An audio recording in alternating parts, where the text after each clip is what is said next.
stomach. I now know why I got screwed over. Wow. Well, I mean, it was just And then unfair. I just, I mean, I'll tell my story real quick. I mean, I'm an activist by trade. I helped flip the Senate in 2020, and I have never done anything like this pre-sale. They actually approached me via email.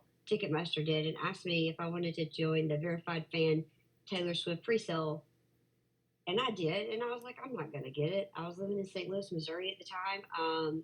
I'm a respiratory therapist. Was working the pandemic. I was like, I'm not gonna get it. I've had a bad 4 years, and they contacted me.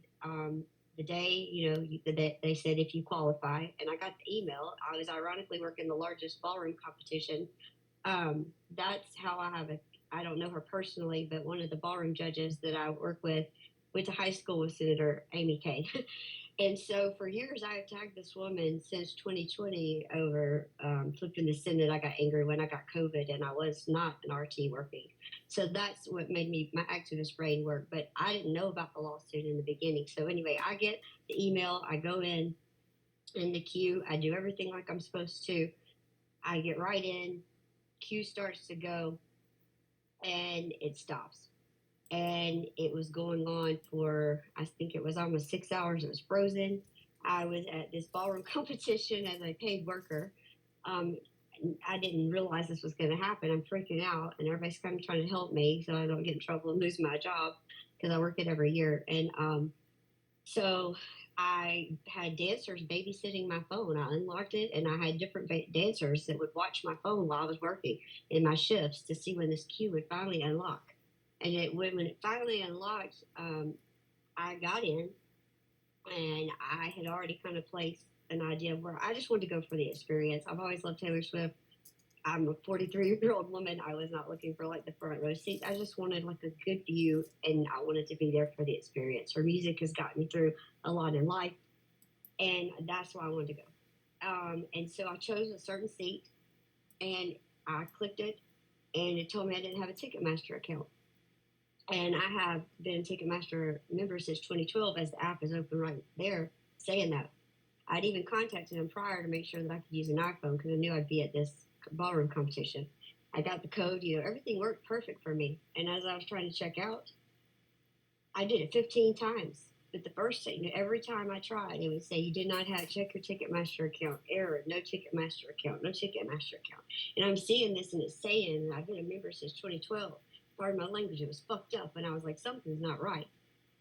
And so I run and find somebody to cover my shift and run downstairs to a real computer, paid a large sum of money because all ballroom competitions are in very expensive hotels. And I go to a real computer, use the same code, get right in, same situation. And it's, again, and then the last time it tells me that unable to.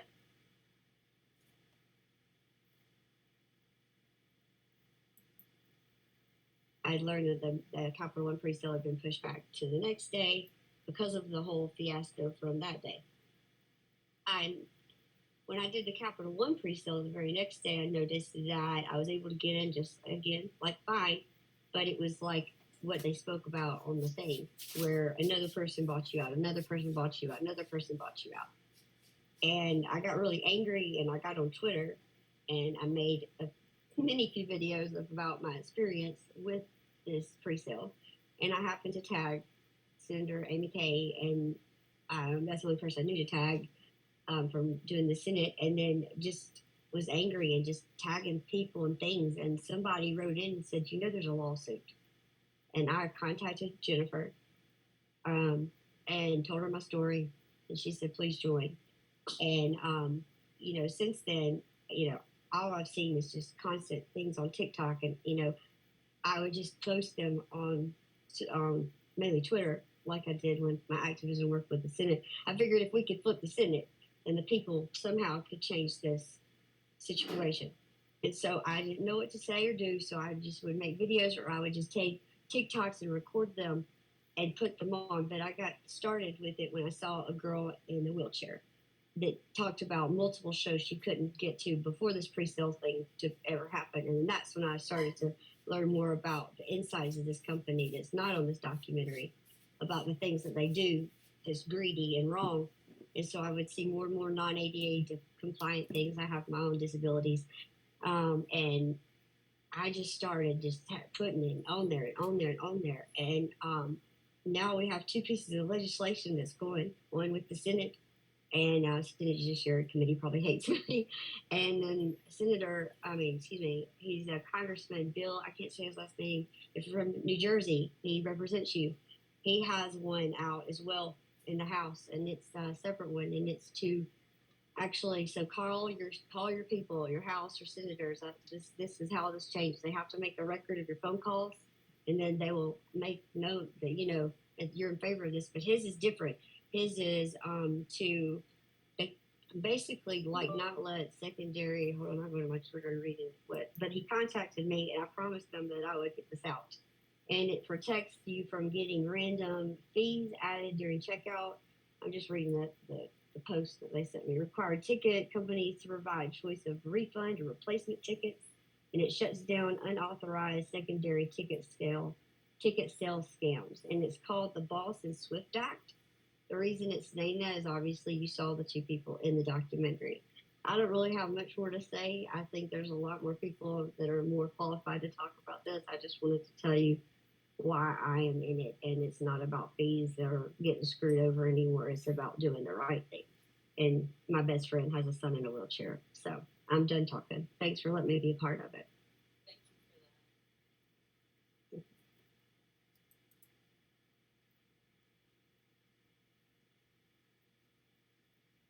that. Jen, did you want to go ahead and speak and introduce yourself?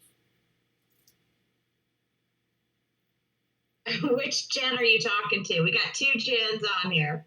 You. Well, my name is Jennifer Kinder, although the most important Jen is not speaking now, as you could tell by the documentary. Miss Landry, Jen Landry, really summarized our thoughts, really the thoughts, feelings of 355 individual plaintiffs, along with millions of other frustrated fans. When I'm trying to think in my mind about how I feel after watching this, it hits me sort of smack in the face that we have a really a long uphill battle in front of us, because the odds are stacked against us. There's been plenty that's been going on for the past 10 years that have helped Ticketmaster sort of hide in the luxury that they've been living with Live Nation for the past 10 years. If you want, I'm probably best suited to give an update of where the lawsuit is right now, what our plaintiffs are going through right now, what we expect to happen in the next month or so. We've had one hearing in front of Judge Wu. So when I filed this lawsuit, we filed in state court. And then immediately Ticketmaster removed us to federal court. So right now we're in federal court with Judge Wu, who has been adjudicating cases against Ticketmaster for decades. Ticketmaster gets sued a lot. Typically, it's in the form of a class action lawsuit, and it's on a particular issue. How a ticket sale was run, some more specifics as it relates to the platform and the ticketing process. Ours is really the only lawsuit where we sue Ticketmaster for antitrust, fraud, and misrepresentation for the entire ticket sale of one tour. So the Taylor Swift Eras Tour sale.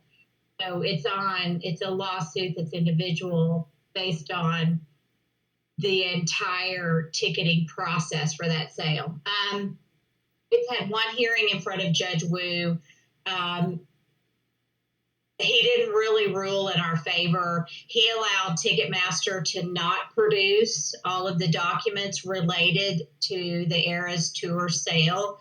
He is requiring them only to produce documents related to all 355 individual footprints on their website on the day of the Ticketmaster sale. it's not really information that we're it's not that we're not interested in it, but it's not all that helpful because most of our plaintiffs know exactly what they did that day. They know what their footprints are. They know what happened to them. We don't really need information back about what our plaintiffs did. What we need is information back about what everybody else was doing. Is what the judge did not require Ticketmaster to produce. And so that deadline has not even yet passed for them to produce the documents related to just our plaintiffs. So not only have we not moved very far, whatever distances we have moved is only in relation to what Ticketmaster has to produce about 355 individual plaintiffs. Nothing substantive like bots, scalpers, resale program. And we made a very specific request because we've hired a very, very intense, expensive forensic team to come in and tell us what we need, how to show fraud, how to show misrepresentation, how to show negligence. But none of that yet has even been ordered by a judge to be produced to us. So we're waiting for this first round to get so we can have another hearing. What we've done in the interim is we filed a motion to remand. It's kind of a complicated term that essentially means we want to go back to state court. We should have always been in state court. We don't think we should be in federal court. The reason that Ticketmaster removed the case is because it's a more favorable venue. They get more favorable rulings. And so that's why they removed it to federal court. Where